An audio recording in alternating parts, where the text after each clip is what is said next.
Hey players, Ron Lydian back, and this is going to be just a informal, impromptu video. Topic being aftermarket modifications on guitars or amps, as the case may be. But for the sake of this video, this is going to be about guitar. So anyway, this is my Fender Player Strat, Alpine White, Mexico, fantastic guitar, and you've probably seen the videos for the demo and review of it. And I had put DiMarzio pickups in the bridge and neck position. Well, what had happened was, after playing it for a while, I realized, hey, wait a minute, I don't really like that. And one of the reasons is because it totally, the guitar lost its character. It didn't sound like a Strat anymore. It sounded more to me like maybe some sort of modified, hot rodded, I don't know. It could have been a Charvel, could have been an ESP, could have been a Schecter, could have been whatever. You close your eyes and you would have thought, oh yeah, that's some hot rodded, supercharged guitar from whatever manufacturer with the coil tap. And I thought, well, no, that's actually not what I wanted. That I want a Strat. I want it to sound Stratty. So yeah, after spending a certain amount of money for DiMarzio in both positions, I decided to go back to the guitar shop and have the original pickups put back in and have the DiMarzios removed. And honestly, I'm very happy about that. So let's go through the tones. So this is what the guitar sounds like, just the way you would buy it from the store.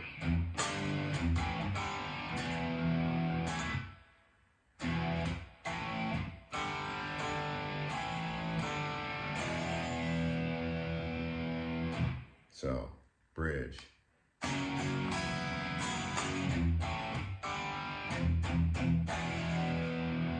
Bridge middle.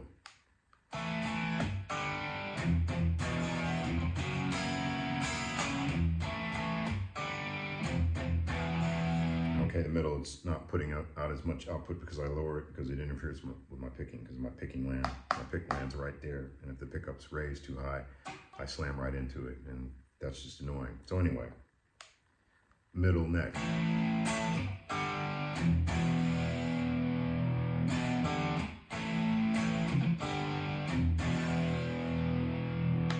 And finally neck.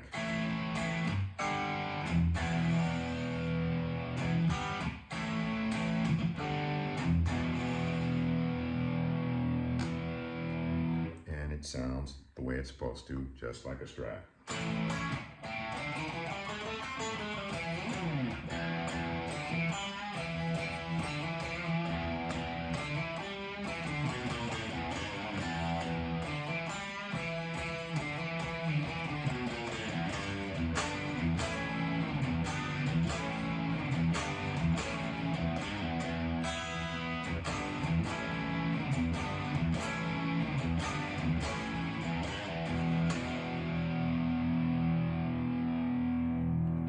This is just with my standard presets. Now I'm going to go over to the panel section and run it with the boost on it. Okay, you can hear with the boost. It's a little more noisy. I mean, even the noise gate, I'm not going to get up and readjust it, but you can kind of hear, yeah. But listen to this tone with the stock pickups that come in the guitar when you buy it.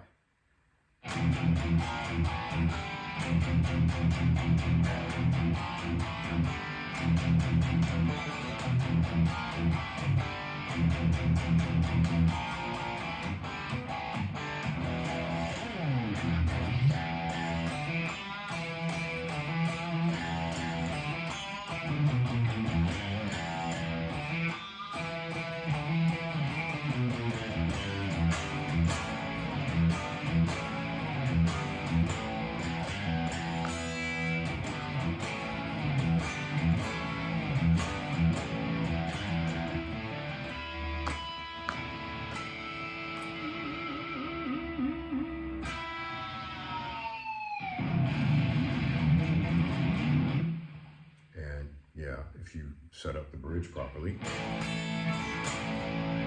stays in tune.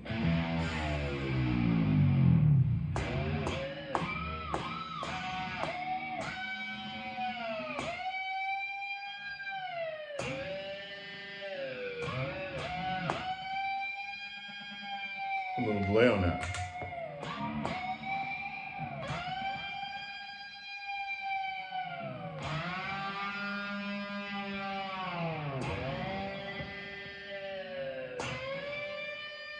Take cover.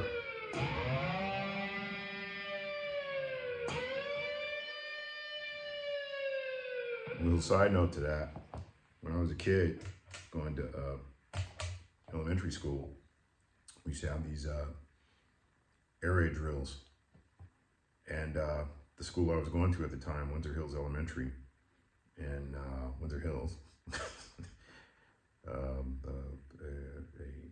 unincorporated part of Los Angeles, so belonging to LA County. They actually had an air raid siren on the campus. And I remember, I want to say it was like, I don't know if it was monthly, but every so often we would have these drills. Yeah, duck and cover, right? Yeah, as if duck and cover, man. They had launched a nuke, dude. We'd have just been vaporized. But hey, you know, those sturdy wooden desks from the Los Angeles Unified School District, they'll protect you from something. Yeah.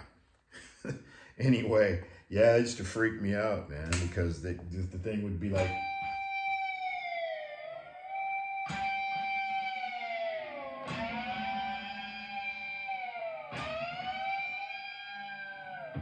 and it was mounted on a tower, and the horn was mounted on a turret, and the turret would go around, and the horn it was a double horn, so it was a opening on one side, opening on the other side, and the thing would rotate, and that used to just freak me out, man. It just I to this day I don't want to hear any air raid sirens, dude. That was because, hey man, that was, let me see, that was for 5th and 6th grade, so that was like 73, 74. Guess what? The height of the Cold War, bruh. Any moment, poof. So any of you who are young and were born after 1990, count your blessings. Because might be you don't even exist, dude. Because if there had been World War III, I wouldn't be having this conversation with you, would I? So anyway, enough of that morbid side note. So yeah, back to some tones.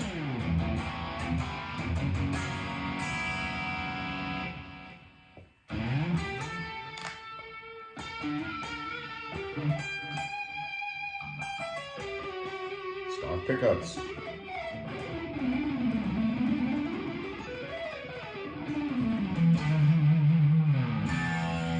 Nice. Even the middle pickup.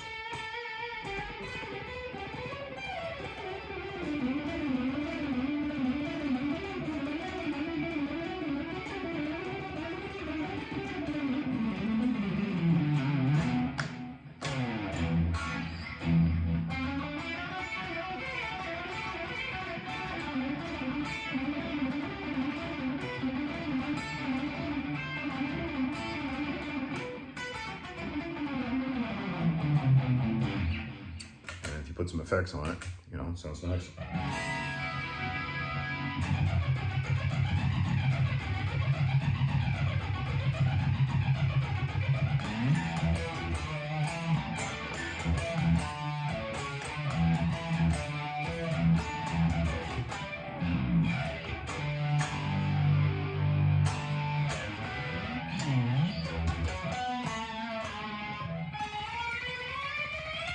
Nice, man.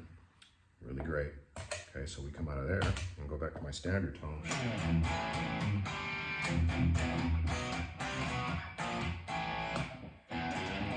And what's cool is when you roll the volume down, take a little bit out.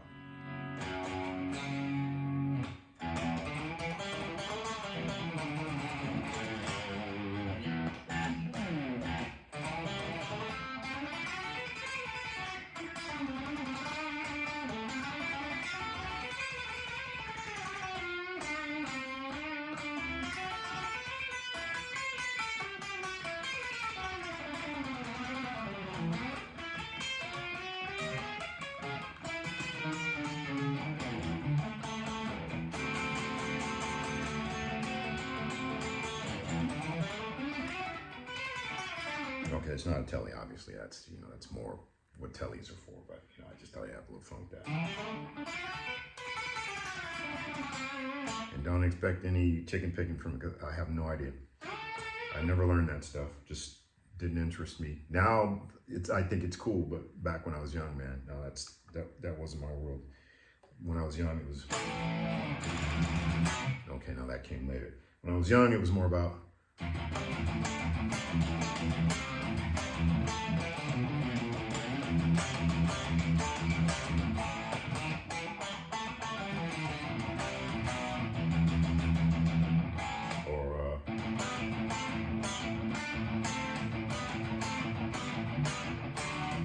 be interesting to count how many songs are using those kinds of thirds in the 80s, particularly early. It could have been like every third or fourth song. Pretty funny.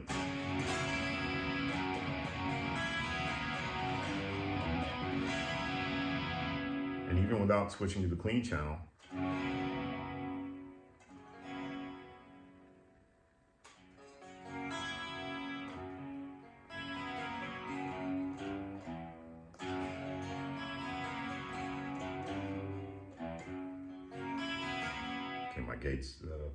my gates on maximum because I was playing with a lot of gain last night working on songs. So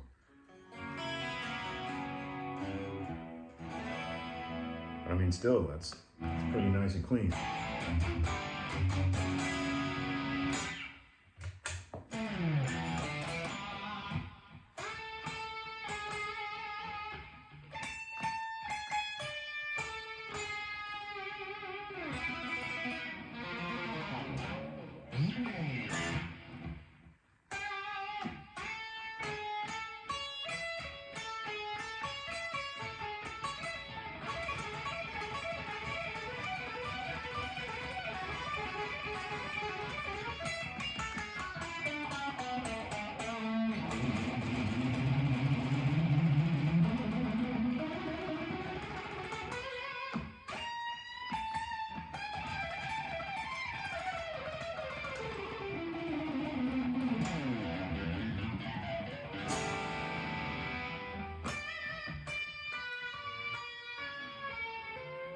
So yeah, rest in peace, Gary Moore, man. One of my absolute heroes. Man,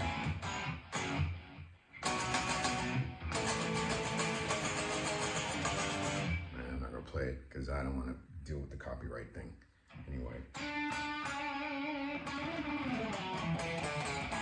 So anyway, getting back to the point.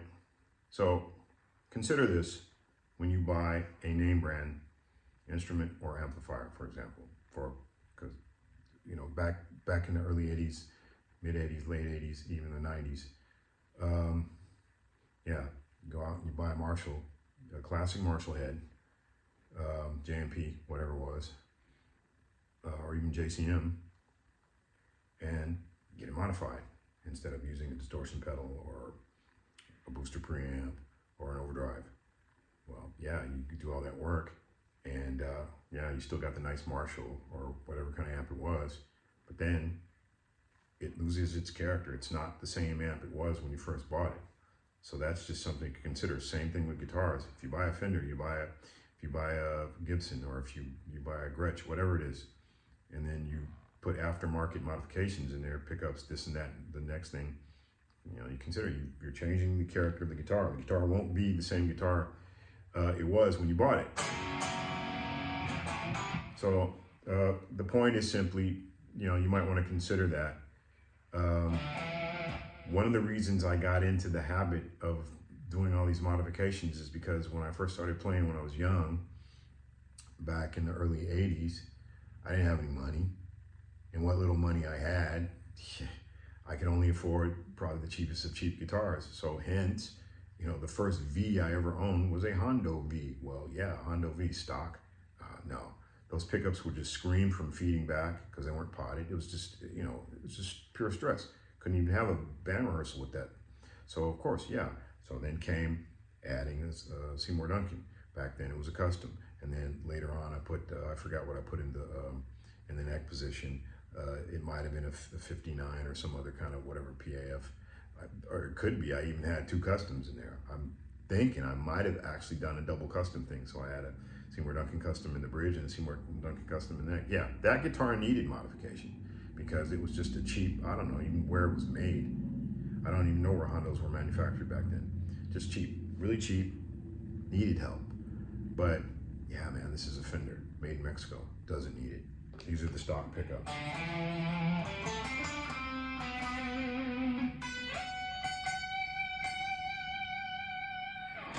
And it sounds like a Strat. It doesn't sound like some kind of just hot rodded, modified, whatever.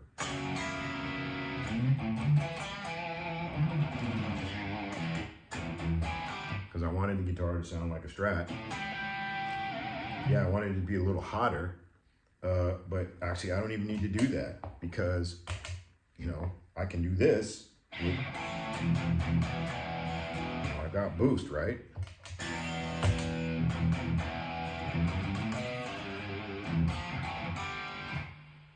You know, there's a lot more power behind that when I'm playing through the boost mode of the amp.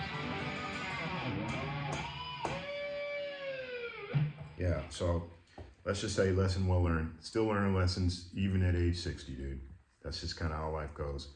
And you know, we guitar players, we're kind of, you know, weird because it's like we're alchemists and we're trying to make gold out of whatever that is. And so we're gonna experiment and we're gonna try this and try that and add this and add that.